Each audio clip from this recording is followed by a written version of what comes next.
Malcolm X once said that Sunday service is the most segregated time of the week in America.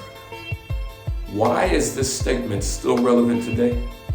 Do we as the church, those who are charged with being ambassadors for Christ, just tolerate those that don't look like or act like us? What are we doing to actively cultivate real relationships with those around us? So what is racial reconciliation?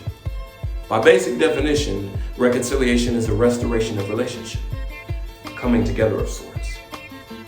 The reality of the situation of America is that we are suffering greatly from the mistakes of our history, and broken relationships between black people and white people, as well as between black people and cops, has become a severe symptom of these mistakes. Now you might be wondering why I'm still talking about racism. Well, to be frank, it's still an issue, and it would still be a major issue even if George Floyd and Breonna Taylor, as well as others, were not murdered. Racism is the most prevalent disease that America has ever had. And until we as a people get a true grasp on racial reconciliation, we won't change. One of the best examples of this is in Luke chapter 10, verses 30 through 37, where Jesus speaks to an expert of the law of that time concerning the parable of the Good Samaritan. I encourage you to go and study this for yourself, but in short terms, Jesus speaks on the experience of a man on a journey from Jericho and how he was jumped and badly beaten. There were two men who passed him by while he laid at death's door, a priest and a Levite. A Samaritan man then showed on the scene and not only tended to his wounds, but found him a safe place to stay while he was taken care of, and also paid for any extra expenses for his care. Now notice the details here.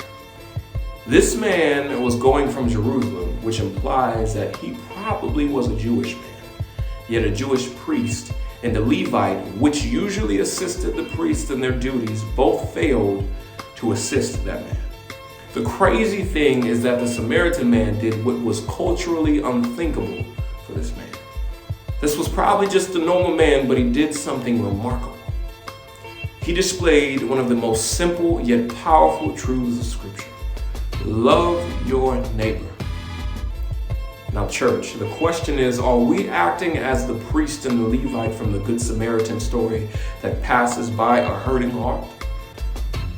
The truth is that the black community is full of people with hurting hearts right now. There are those of us that truly feel as if the world is burning down around us, and most people don't seem to notice.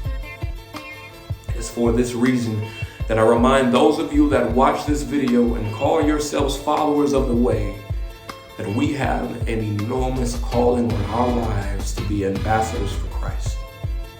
We are charged to set the example on how to love, regardless of race, nationality, or creed. We must show that love is truly universal. What does that look like? Go out of your way to get to know someone who doesn't look like you. Invite them to your place of worship. Create an environment of inclusion for the people in your world. Listen, folks, I've said it before and I'll say it again. We've got a lot of work to do here, but let's take it one day at a time. Peace and love.